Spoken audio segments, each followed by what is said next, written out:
protecting large-scale infrastructure. I can hear you all back there. Say it again. Yes, that's right. There you go.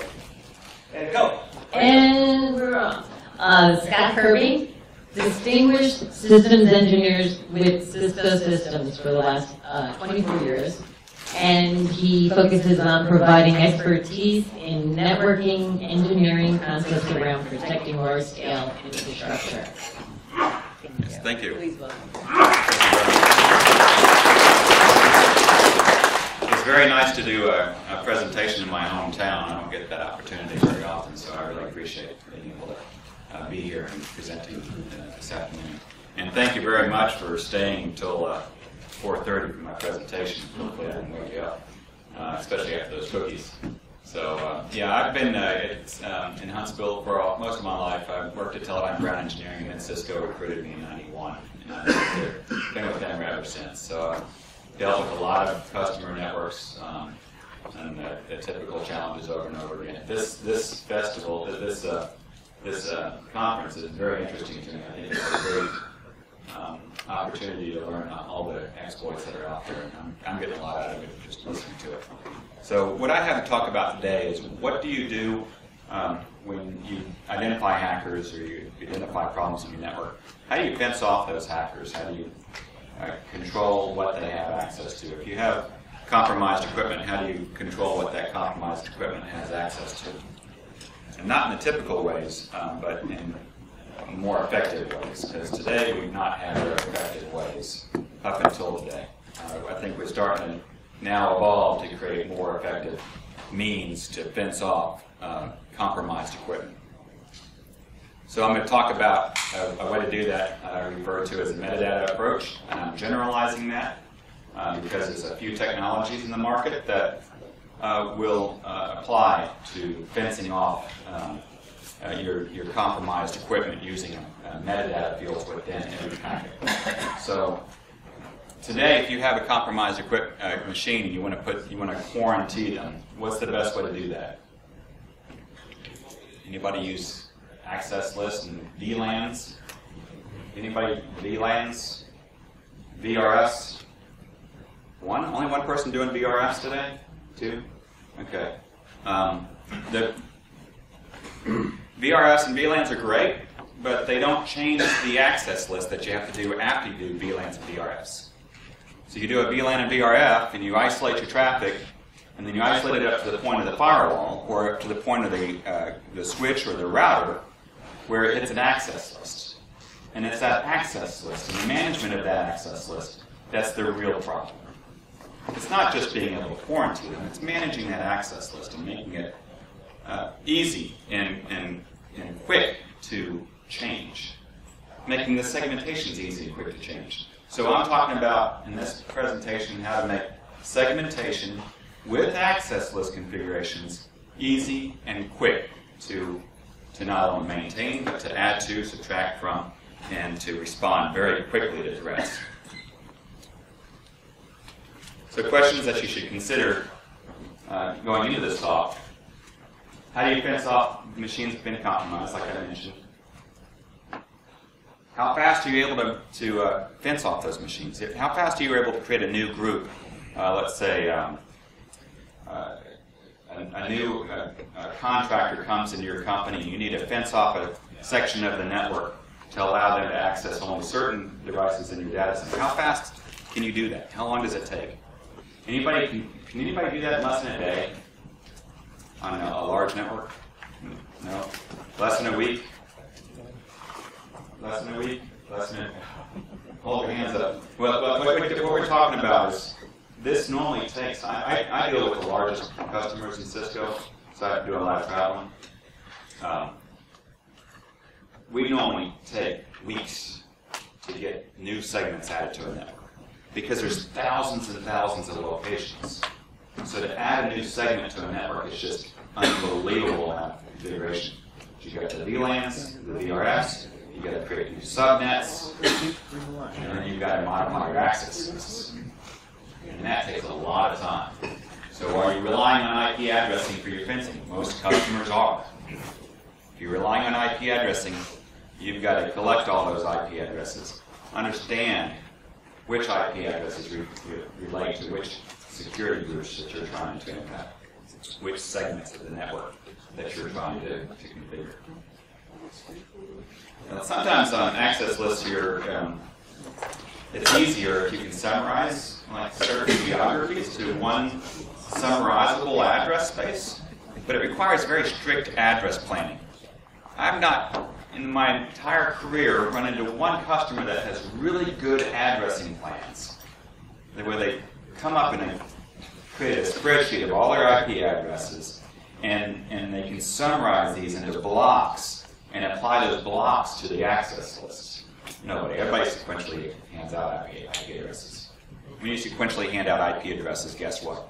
Your access lists become really large. That's the problem with IP addresses and trying to segment or fence off your network. If you're trying to fence off your network using IP addresses, it's a really difficult challenge. And that's why many networks are not fenced off properly. So what if we could fence it off without relying on IP addresses? Just ignore the IP address. That's the goal. What you need to do is you need to add metadata in the packet. You need to add a field that identifies the context of where that packet came from. Who was the user? What group did they belong to? Where are they located?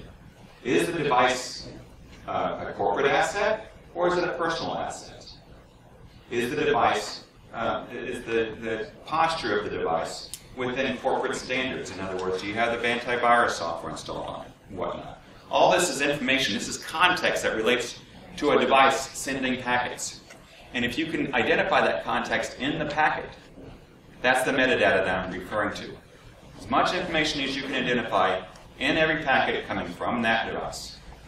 Now you can apply filters. Ignore the IP address. We don't need it anymore. So today, it's pretty much impossible to deal with. This is our networks. We have VLANs coming into routers. This is just a picture of a router.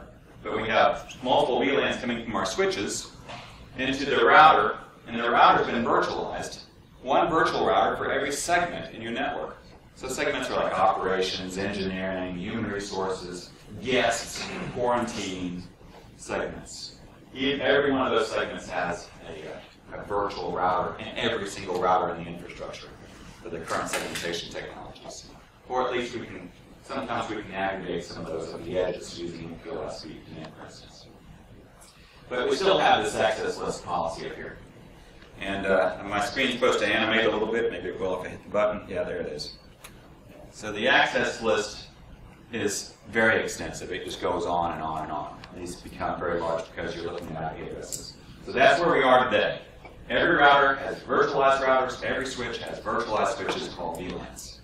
Every VLAN has a subnet, a unique subnet on it. You want to add a VLAN, aka add a segment, you got to add another subnet. You got to add another VRF, another virtual router. So let's cover what we do with the metadata approach. We're changing to more of a desired policy versus a long, complex access list with IP addresses. You want to identify who can talk to whom. You want to identify who can access the protected assets in my corporations, can personal machine or just a corporate asset, and then how systems can talk to each other. You want to apply that desired policy to a matrix. You want to define your groups. Here we have employee, which is managed asset, employee BYOB, which is a personal asset, employee with an unknown personal asset, and then engineering DDI systems on it, this access, and then production servers, development servers, and internet access. So we want a policy grid that looks like this. So when you match up the Y and X columns, you can come up with a deny or commit. And then we want to apply this matrix to every switch, router, firewall, and data center switch in our infrastructure. And have that dynamically applied automatically. Because now that we have metadata in the packet, it doesn't matter where the packets are. It doesn't matter where the policy is. Because the packet, when it was originated, is now tagged with the context we need. It's tagged with these groups. Which types of, which groups that the packet came from. And when you can define that group however you see fit, you can define it like they have here with their registered personal asset and an unregistered personal asset, and of course managed asset. So that becomes pretty flexible. So let's look at it in action of what's possible. So here we have an employee bringing in an iPhone on a Wi-Fi network attached to a wireless LAN controller, and we have above there is the wireless LAN controller identity service engine. So that when the user logs in, the credentials go to the identity services engine. So when that happens, the identity services engine gets their credentials, and it gets a lot of other information about the device. And it takes in the posture of the device. It takes all that information and it correlates it to a user group that you've defined. So here we know it's an Apple IP, iPad, user's married, she's an employee, and it's not a corporate asset. So the ICE server applies a personal asset security group tag, and that's the metadata that I'm talking about.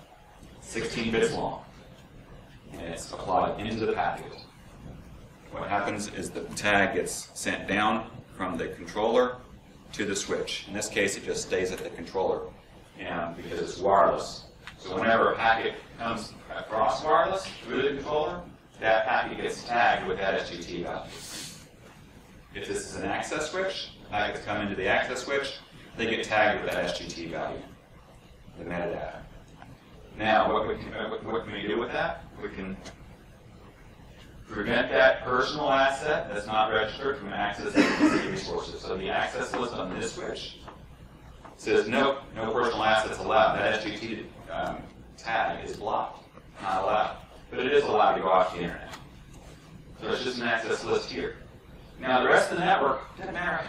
You can have one VLAN, one VRF in the entire network. We don't have to create all these multiple overlays everywhere, multiple control planes everywhere. It's a very simple network. We just start tagging all the packets, and our access lists are implemented based on the tag. So what if you have a global organization and you have locations everywhere? This is where access lists become fun. So we're going to look at how that's currently done with allowing multiple global locations to access a data center, and how it'll be done with metadata. So here, the traditional security administration, you have a firewall rule, a firewall between the sources and the destination. This is a firewall that's in your data center. Each location, here we have New York, has a series of subnets. Remember I told you these subnets that aren't handed out in blocks, they're handed out sequentially. So each location has got quite a few different subnets you're dealing with. So those subnets are organized into an object within the firewall, and then the firewall applies policy to the objects. So we have a policy here that allows each remote global site to access the specific services in the data center. What happens when you add another site? Add San Jose here. You have to go in the firewall policy and you have to add the source. As many lines as the policy called for, you have to add it for every remote site that you add. So this is step one of what takes some time when you're adding it. In today's network, not only do you have to add the VLANs and the VRFs, but you got to add the policy of the firewalls and every access list wherever it might reside in the network. What happens when you add a destination? Well, you got to add another. Well, all we did was we added a couple of virtual machines for a new destination. You have to add an additional policy. So as you can see, every virtual machine you add, you're now having to go back and modify policy of your firewalls. This is what takes so much time. You have too many organizations managing all these different segments, and it takes weeks. All the change control process you have to do. So we have, some of the largest banks, the banks that I deal with, have dedicated a large number of dedicated resources just to manage those firewall rules. So the OpEx cost is pretty high.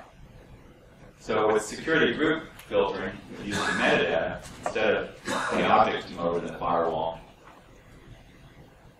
the policy becomes very simple and it doesn't get changed.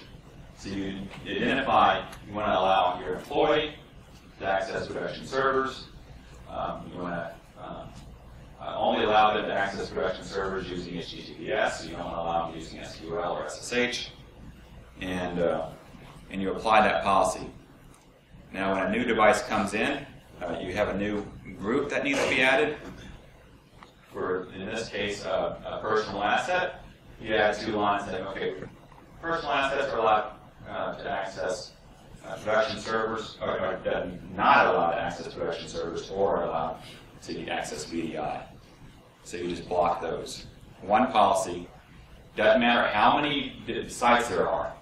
It could be, you could have 50 sites, and it's the same policy. We don't have to go modify it.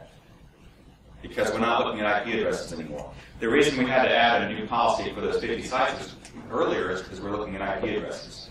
But once you get the IP addresses out of the mix, your policies become much, much simpler.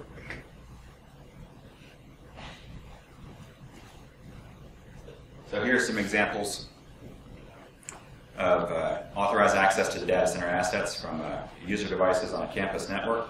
So the matrix, again, registered and unregistered personal assets, engineering VDI systems. The policy is applied to the access switch, so the classification is done here.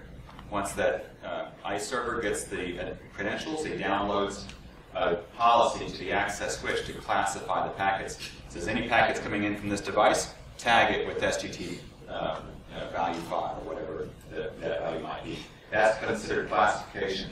The router in the middle propagates that tag. So as the tag comes in, it gets propagated. The firewall has an enforcement point that looks at that tag. It can either choose to drop or allow. The data center switch is another enforcement point that looks at that tag. You can either forward the tag or either permit or deny that tag. So you can apply this policy wherever you want, because the tag stays with the packet as it travels end-to-end through the network. And that's the goal. We've got to get that tag to stay in the packet end-to-end through the network. So here we have a policy done in the firewall, an unknown personal asset trying to access development server, denied. And here's another example of what do you do inside of a data center where you want to control your servers from accessing each other. Like the human resources server shouldn't access development systems. Well, you can apply a policy to the data center switch that says, hey, if a HR database tag is trying to reach the development server, deny it, drop the packet. And it doesn't matter how many tiers you have. It doesn't matter how many data centers you have. You might have 200 data centers, like Ford does. And this policy can be applied generically. Campus and branch segmentation. So this is an example where you want the enforcement point at the branch switch. And why would you want that? Well, maybe you want to monitor for malware in the branch switches. So as traffic's crossing from employees to employees, you want to monitor for malware and known signatures. And if you match those known signatures, then you block the packet.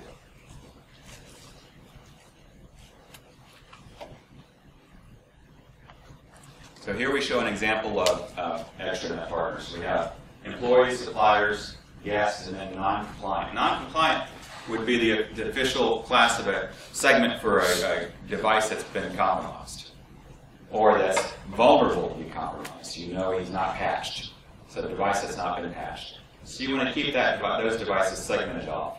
You want to keep them. You want to identify them with a metadata tag that says, hey, they're vulnerable.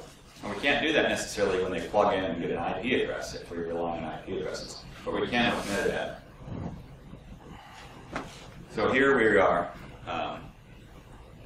The packets are coming up from the employees, suppliers, guests, and non-compliant devices to the data center, and the only packets making it through are from the employees. All other devices, all other groups that are trying to access the data center are being trashed at that data center enforcement point. And then when we add a wireless LAN in that campus, we just continue tagging the packets at that point. They're trying to access the campus, the data center, and their packets are suffering the same policy at the data center switch. So the non-compliant devices, the packets will reach the data center and be discarded. So that's regardless of topology. Very simple policy, and now you don't have to worry about topology. It's a huge savings. Here's a BYOB. This is one of these overused terms, bring your own device. Personal assets coming in to a DCI or a PCI compliant network. So you want to keep your cash registers and all your devices that handle credit card information isolated from all the other devices. And you want the data center to be done the same way. So what we can do is we can create tags or security groups for the payment systems. So with a security group for the payment systems, you can now simply permit only payment system security group coming out of certain switches.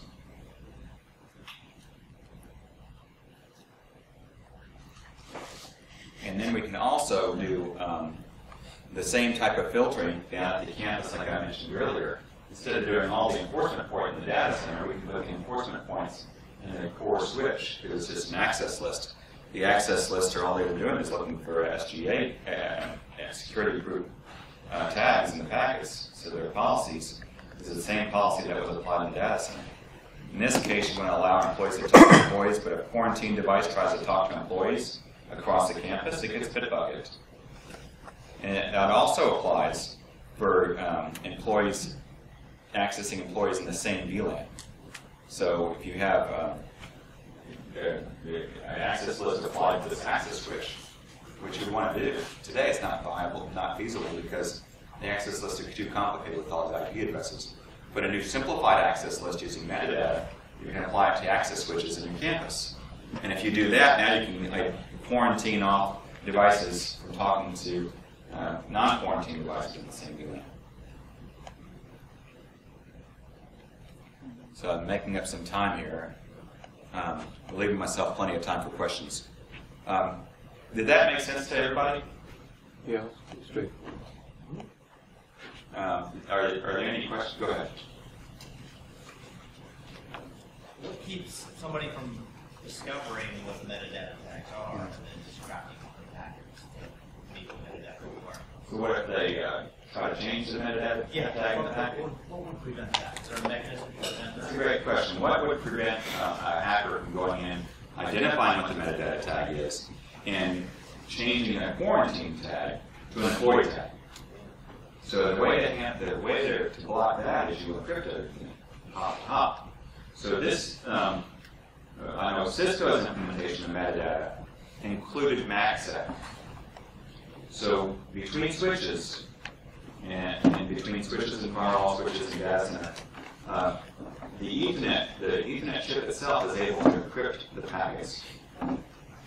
So when the packet's going across the wire, you can't identify the tag, nor can you change it because it's been encrypted. If a packet's been altered in any way in an encrypted link, then the destination device will drop it. So.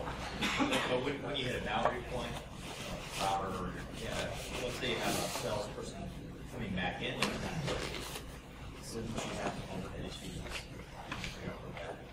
Whether that encrypted packet actually meets the wire or not, or destination? So you asked about overhead. Yeah. Would it be too much overhead associated? When you're going from boundary.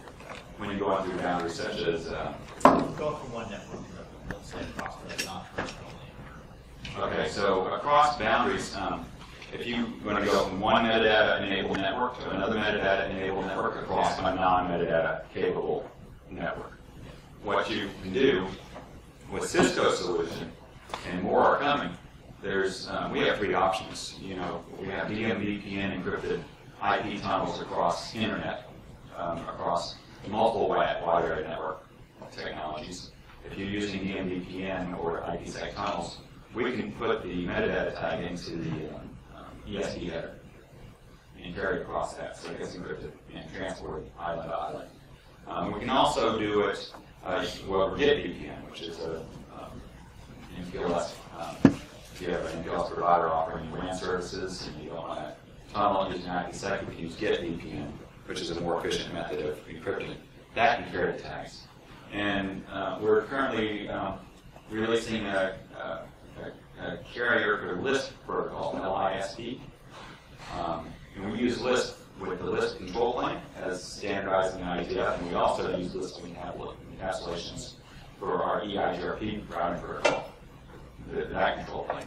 Whichever control plane you decide to use, if it's EIGRP or Lisp, the Lisp encapsulation is able to carry the metadata.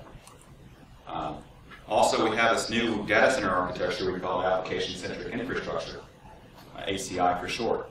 And that has capability to carry 16 bits of metadata. And that technology is called endpoint group. And that's why I generalized this presentation, because we have multiple technologies coming in that all have this metadata and the ability to transport the metadata and filter the metadata. So it's important that the important issue is, hey, we need this context in the packet to use to filter with.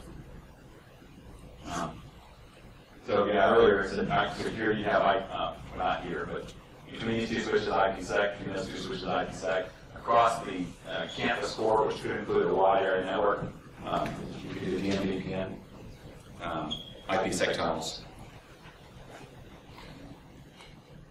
So, in summary, this is the devices we have at Cisco today that support metadata.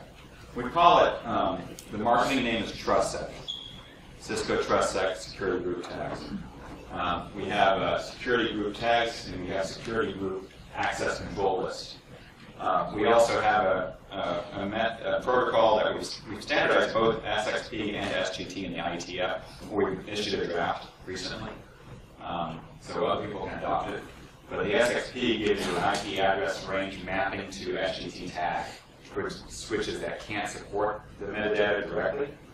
They can be, as long as the device upstream from them supports metadata, then SXP will carry the benefits to that switch. And these are all the devices in our portfolio that can classify, that's applying the tag, propagate, that means when you see the tag coming in, you need to forward it out, and enforce, that means you need to apply the access control list to the packet. And the access control list needs to be able to see the metadata. So there's three groups of capabilities and the switches that support them. And what I don't have on this slide is the ACI, the Nexus 9000 equipment, which do the metadata tagging and enforcement using the application framework architecture. So that's all I had, and I made up time for the next speaker because I know you guys don't want to stay too late. So I kind of rushed it a little bit. Any questions? Well, have they exploited it? Have they exploited your system yet? Well, I'm not aware of any, but you know, this is one layer of security. This is not an end-all be-all. Like all the other presenters have been saying. Hey, just because you throw a firewall out there doesn't mean you're protected. If somebody compromises and puts a botnet on an employee machine, and they are able to access the employee machine, and that employee machine can get to the internet, well, that employee machine checks in with the master controller over a legitimate authorized path. So the best thing you can do is don't give that employee machine an SGT tag of employee unless you're sure he doesn't have a botnet client. But make sure it's totally patched and you've done everything possible to prevent an attack. So this is a layer to help to make your protection much easier, much less expensive. I guess it's not applicable in the intranet environment. I mean, I can see that it's useful in my own network where I have full control. But we have a network external that are partners to us. And if they don't use such equipment, I guess it can metadata attack them. Yeah. Good question. So what if this is just more of the intranet? What if I have a partner connecting in? Right. And I can't, their infrastructure isn't stored, so I can't tag their equipment. And so what you would do is at the gateway, at the border point, we allow that partner in to tag all frames from that partner. Probably if you do that, we have, let's say, for example, release the content, certain users have ability to access something like server on one, server A, while the other group cannot access server A, but should be accessing server B. So we have to, direct them depending on what kind of activities they're coming from. So one partner might have 2 employees. Each employee has access to different resources. That is correct. What you can do is at that border point, you can identify those groups up front and say, I've got 2 types of employees coming from the same partner, and you can classify at their entry into your network. You can identify by their source IP address, or whatever other mechanism. Maybe it's a cloud using login. So you identify those groups up front, and that makes it easier. You can have tons of groups. You've got 16 bits, so it's not like you're starving groups. Much more potential there than you have with the VLANs. Any more questions? Well, I appreciate the number of questions I got at 5 o'clock. On a busy